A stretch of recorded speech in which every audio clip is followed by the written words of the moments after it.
Hi, everyone. Welcome to day 4 of our 5-day Accelerate Your Income Challenge. I'm really excited about this topic today, which is called the yes factor. This is how to turn interest into paying customers.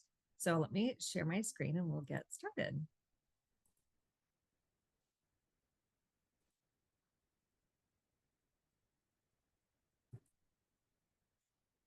So I'm going to do a quick recap of, oh yes, this is the action guide. If you haven't gotten that yet, please do so. I'm going to put it in the chat as well.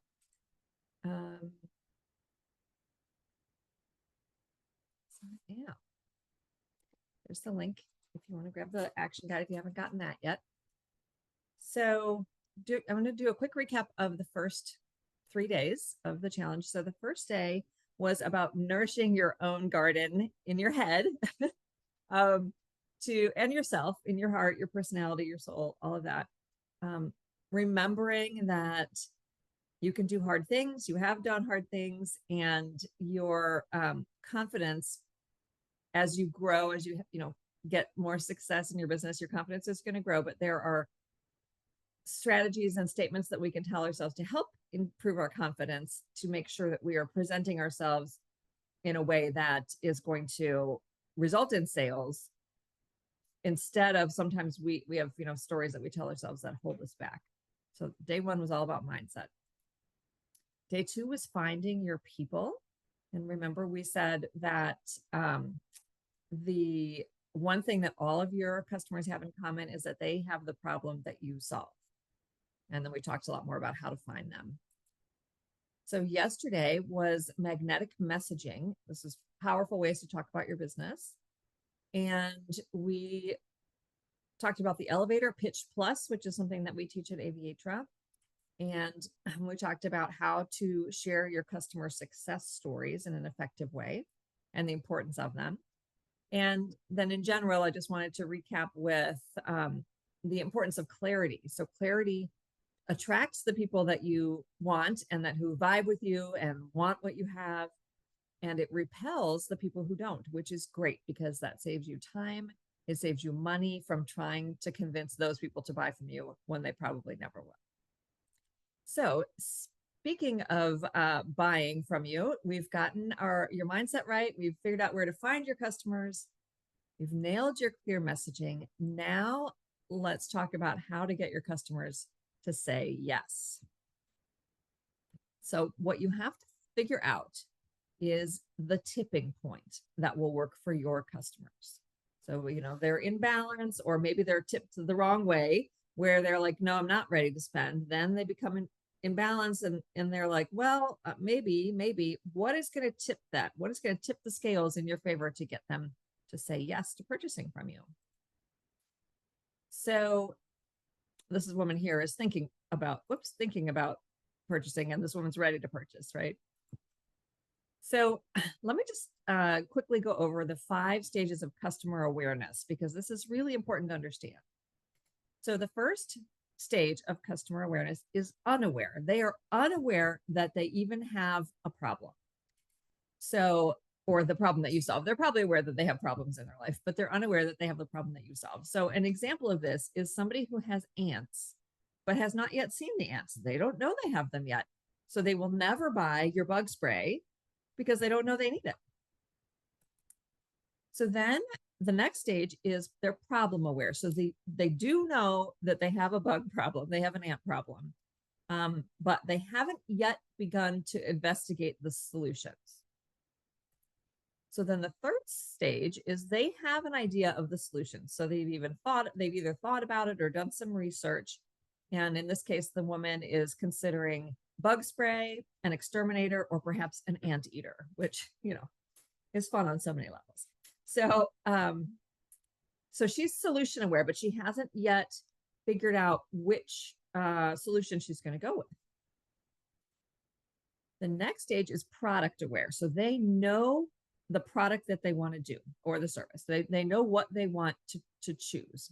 So between the bug spray and the exterminator and the anteater, she has chosen the bug spray. So now she understands that that there's this product out there specifically that will help her. And she hopefully is aware of your product at this stage. So not just bug spray, but your bug spray. And then most aware is when she is ready to purchase. She's going to buy what you have, buy the bug spray, your bug spray, and go from being, a potential customer to being an actual customer. So you can see here on this continuum here, the people who are farthest away from the money are the people who are unaware that they even have the problem that you solve. Of course, that makes sense. The people who are the closest to the money are the people who know you, know your product, and are really ready to make that purchase. So when you think about marketing, specifically the marketing that you have done or thought about doing, sometimes we're marketing to these people, the unaware and the problem aware, because it's kind of a broad attraction strategies. So for example, sorry, I'm just letting somebody in here.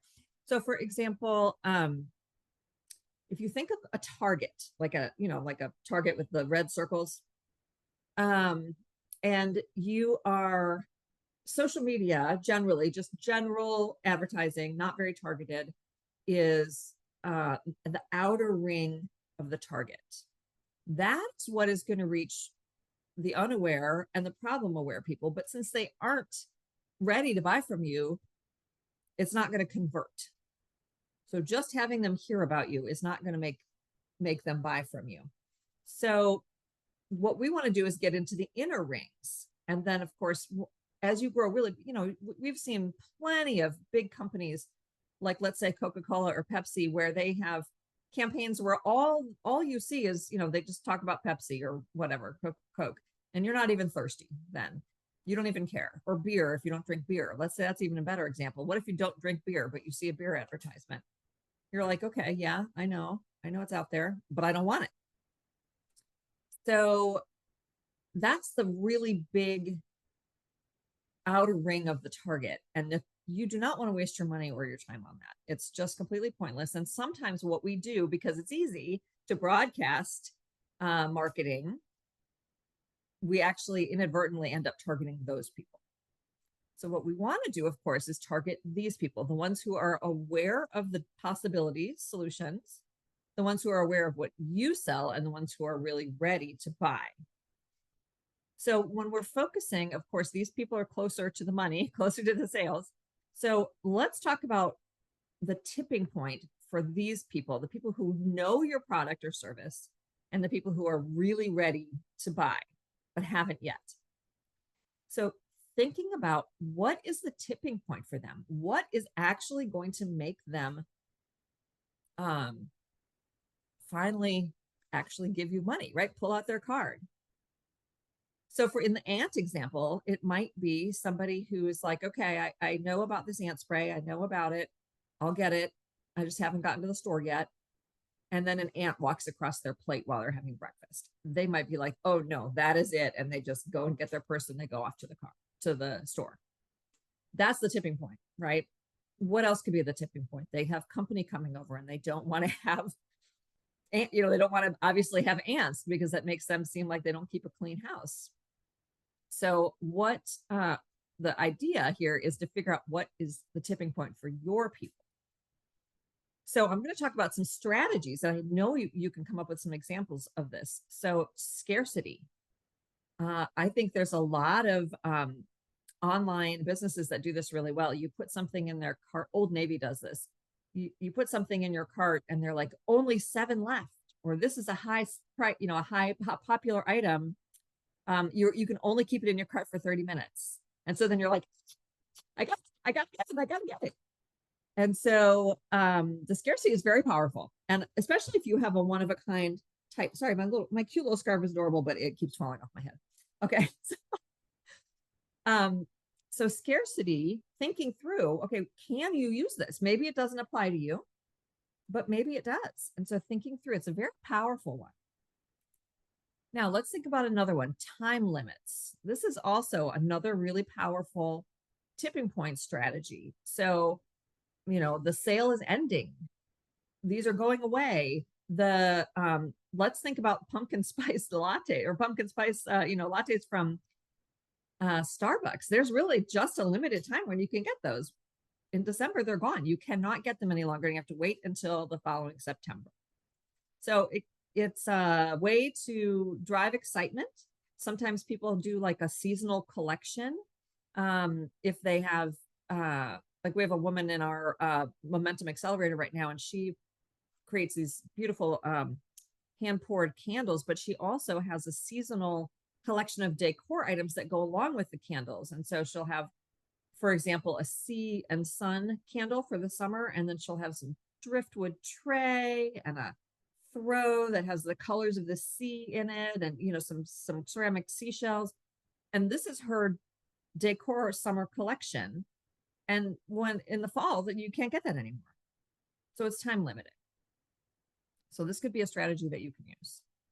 Another strategy is savings. This is probably the easiest one, but it also, as small businesses, hurts, right? We don't want to do this one. So, but of course, we see this all the time. Sale, what is it on sale? When is it on markdown? When is it going on sale? Sometimes people wait for a sale. So I think this is helpful, and it's very, very, used, very commonly used, but for us, maybe not the best strategy, because it really chips away at our profit. Exclusivity. So this is something that's great. It can go along with scarcity, but perhaps it's a little bit of a different take on it. So for example, VIP tickets to something. So the VIP, you might have a lot of VIP tickets available. It's not really about the scarcity of them. It's about what you get for those VIP tickets. You get to go behind stage, or you get to come early, or you get to meet the author, whatever it is. It's exclusive. And so that's powerful in a couple of different ways. One is for status. The people who buy the special thing have a higher status, and that's important to some people. And for some people, they really want the extra bonuses and benefits that come with that exclusivity, and they're willing to pay for it. Bonuses in general, those are great, and those work really well instead of savings, especially if it's not going to cost you a lot. So I'm sure you're familiar with the idea that Kohl's really suffered from for a long time, and perhaps still are, where I think JCPenney's is another example, where they trained their customers to wait for a sale or a discount. Nobody would buy when everything was full price. So they always had to be running some sort of a sale.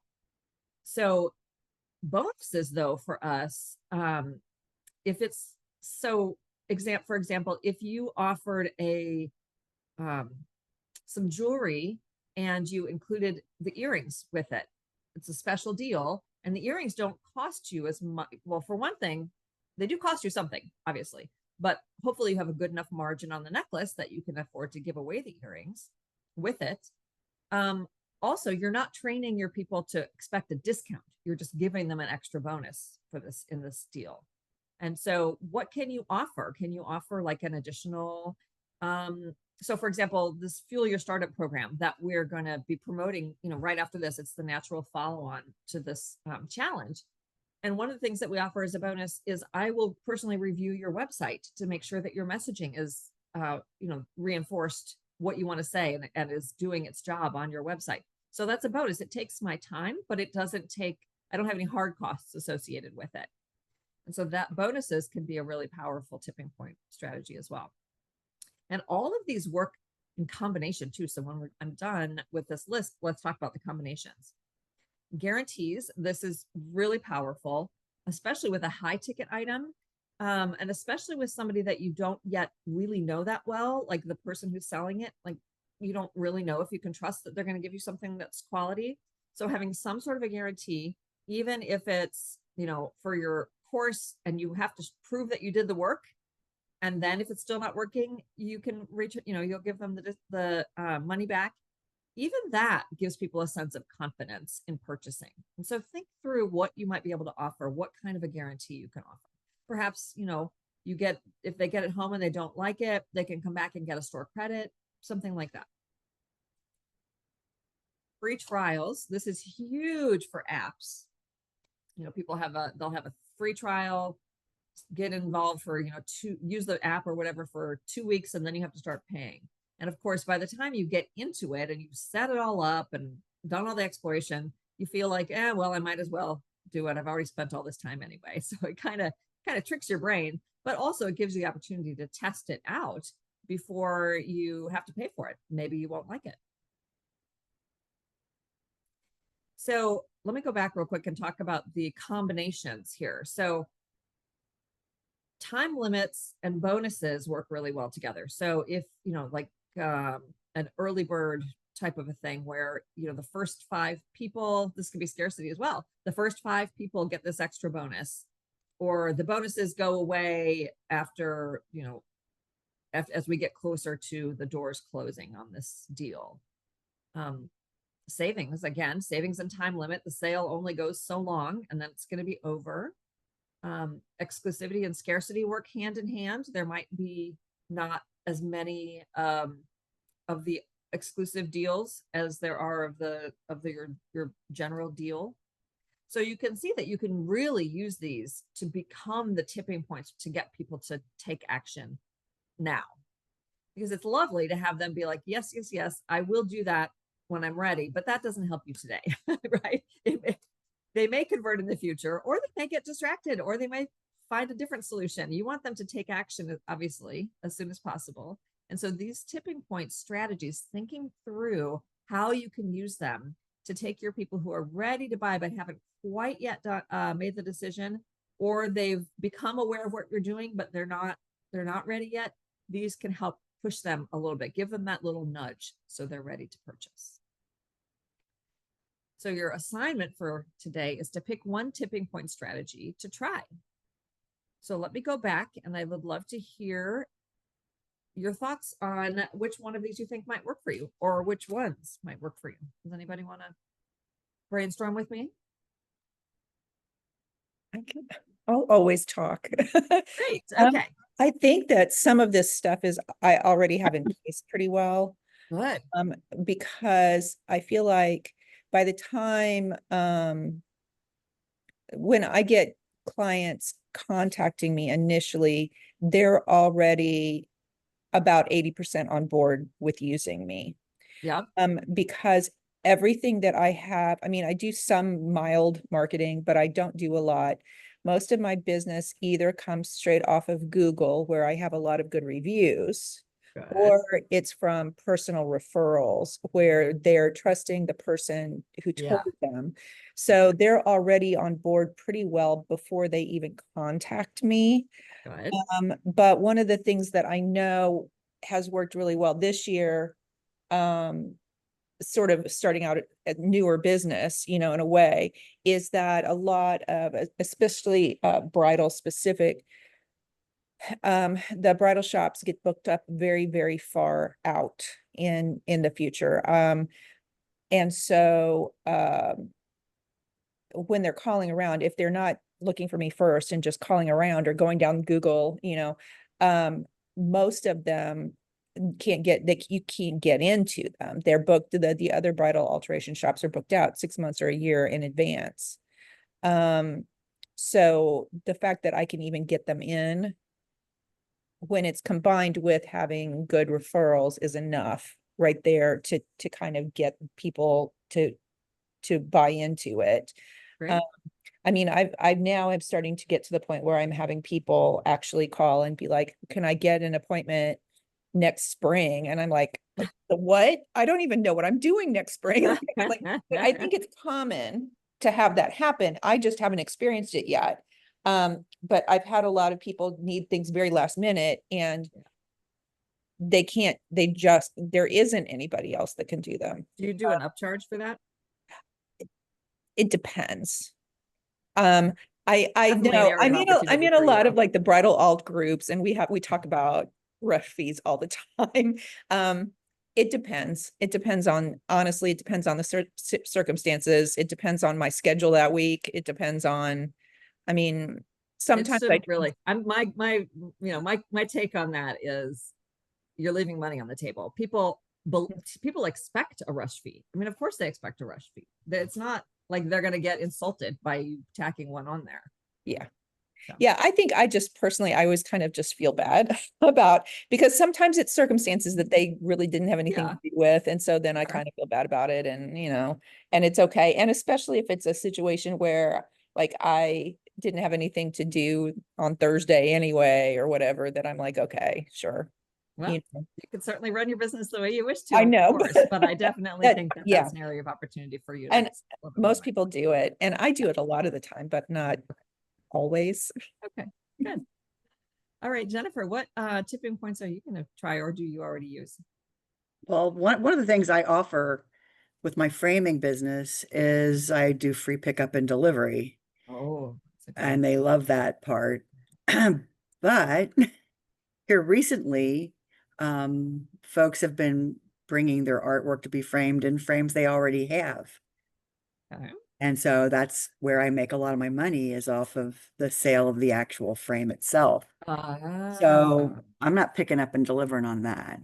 yeah, okay. And I Yeah, actually, because a lot of times the frames are older and the wood's really dry, and it takes extra time to frame it because you turn it over, you have everything sealed, and one of those little wood pieces boogered out of yeah. its slot and it's Do you on top of charge the artwork. extra? Do So you I charge charge it. extra I for that? charge extra. Good. I've increased my Yeah, labor. I've increased good. my labor charge. I But think you should. what I could do, looking at your strategies here, I could offer like a free mat or a free regular glass, because some of the, conservative glass is really expensive, Oh, yeah. to the point where if I have to buy a case of it and I know that I may never sell the rest of it, it Yeah. would never be cost effective. And so I will even tell, most of the people I frame for are artists, okay? And I'll say, I'll sell you a case of glass for cost, Mm, but I can't afford to eat that whole yeah. box of glass And because you can you not get one piece? Just one no, piece? no. Plexiglass is sold by the piece and they cut it Yeah. for Yeah. me. But yeah, and then some of this glass is like hundreds of dollars at cost Yeah. per sheet, per sheet, not for the box. But at any rate, so Yeah. I could offer a free mat or glass, regular glass Yeah. only, or I could do like a 10 or 20% discount and then time limit it to the first 10 people, first 20 people, and then or an end time. Nice. Uh, but I think what I want to do, if I do something like that, those strategies might, I might want to focus on the times of year that are slow. Yes. Oh, agreed. Totally. Yeah. When you're busy, you don't need these. They're ready already. They need it. They know they need it. Um, I like that idea. I also think because you are doing delivering, you might also offer a paid, you'll hang it. No, No? Okay, you just don't want to, you don't want to mess with it. I've done that before. Mhm. I just don't want to do it. Okay. I was thinking like you're there, so you could charge for it and Right. delivery's free, but if you want me to Yeah. hang it, it costs No, an additional I'll $100. let them hang it. Okay. A lot of things I frame are pastel, and I don't spray those either. If they want Yeah. them, they need to spray it themselves. I don't Yeah. spray anything. Yeah, that's smart for sure. Okay, good. Well, that sounds like you've got some good ideas. Anybody else want to share the strategies they might try? Sure, I'll go. Great. I know I missed yesterday, so I don't even know that I've explained what I do. Please do. First off, I'm a photographer, so my business is Melissa McQueen Media. So I do photography, but I also just recently bought a photo booth, so I'm trying to rent that out. And one of the things I'm doing, and I actually have a vendor show this Saturday, so this is the second time that I'm attempting to set up the photo booth and allow people to use it for free and hope that they're gonna ask about it, do you rent this out to try to get customers in. I think that's my biggest issue right now is getting people drawn in to use the product or to use me as their photographer. That's one of the aspects I'm really struggling with right now. Mhm. Can you do when you book a gig, like what kind of photography do you do? A little bit of everything, honestly. I don't have a specific niche per se. I mean, I've done kids, I've done weddings, I've done just architectural rooms, nature. I'm You do event recently photography, in your photos. events? Yes. Okay. So when you book an event, you could definitely offer the photo booth as an upcharge because you're taking pictures, but people love selfies, right? And so the photo booth is a selfie. And you're taking Mhm. pictures for the host and the selfies are for them. So I would definitely just offer that at, set your price for the photo booth rental. And then when you're booking a gig, offer it at a discount, less than they could get it if they were just doing the photo booth. So I True. definitely think because their guests will love it.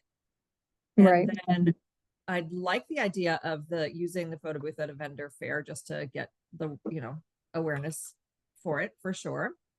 Mhm. So the tipping point for the photo booth for the events and the weddings and that sort of thing can be the savings that they're getting if they book you and it at the same time. What else do you think might work? Well, the free trial, that's what you're doing at the vendor event, which I love. Mhm. What else do you think? Well, I did the introductory price for the photo booth, like on my website and my social media. Um, Honestly, I have not gotten anybody yet. I don't know if it's just people are not familiar with me. Um, How many, do you have a lot of I guess I followers? have a lot to grow on yet. Okay. Yeah. Um, did you buy the photo booth just because you have seen that there's a need for it, or do you just think, hey, this could be a good add-on? Both, actually. When I got married, that was one of the things that I wanted photos, but I couldn't take my own photos. Right. So, For sure. and I was like, I never knew what I wanted, so I I'm rented not a leaving. photo booth, Okay. for that You want reason. to say something, Jennifer? I'm sorry, Melissa. I Okay. was just going to say, Melissa, I just thought of a great idea. How Yeah. about marketing it to high school student councils? That's Oh, fun. I've never thought of that. Because the kids would just love that. Getting into a photo booth with their friends. I would maybe limit how many people could get into the photo booth at one time, Right. but yeah, that would be fun. They would love that. I'm thinking homecoming, prom. Oh yeah. Sure, I didn't think about that. And Yeah, I love that. I would not Like, limit it to high schools, junior highs too. They have dances. yeah, I True, love yeah. that. That's a I great idea. literally, my one of my nieces had, a great big wedding, and she had a photo booth, and I still have, and that's been decades ago. I still have the photographs on my refrigerator. Oh, Nice. so They I came love with a that, magnet on Melissa, the back. as a great idea for you to market just the photo booth to those types of things because they're probably not going to hire you to shoot a high school dance or a junior high dance, but having your photo booth is a great idea. My recommendation for your primary strategy is to promote your photography and the photo booth as a package. So they're getting all this value, all these photos, all these memories together at one. And so you're, rather than just promoting your photography or just promoting I mean, you should do those things, but primarily I think what you could do is showcase them as a package and just really start hitting hard with that. Like your event, your wedding, have me and selfie, professional quality selfies, and just talk about it in that way. And then of course it's a big upcharge, but less than it would be had they gotten it separately. What do you think about that? Oh, great idea. Thank you. That's great. Thanks, Jennifer, for weighing in there. Yes. Anybody else want to share their tipping point strategies? And Sandra, I realized that you're on the call, and Sandra is the one that I was using the example for, which she does the candles and the home decor. So Sandra, do you want to pop in and talk about that for a second? Sure thing. It's kind of like an add on where people, if they they want a look and they just don't have any place to start, or they just don't know. know how to, some people say, oh, I'm not crafty, or oh, I'm not creative. Well, I've already done that for you, so you can choose from one item to the whole entire package. So that works for them. I'm kind of What a, makes it so powerful is that it's time limited. It's you drop the collection for that season and then it goes away. And then right, next year you're gonna have a different collection. So if they saw it and they loved it, get it, because it's that this is your chance. There's not another chance for that. right, Very powerful. exactly. I love it. Anyone else want to pop in and share their strategies?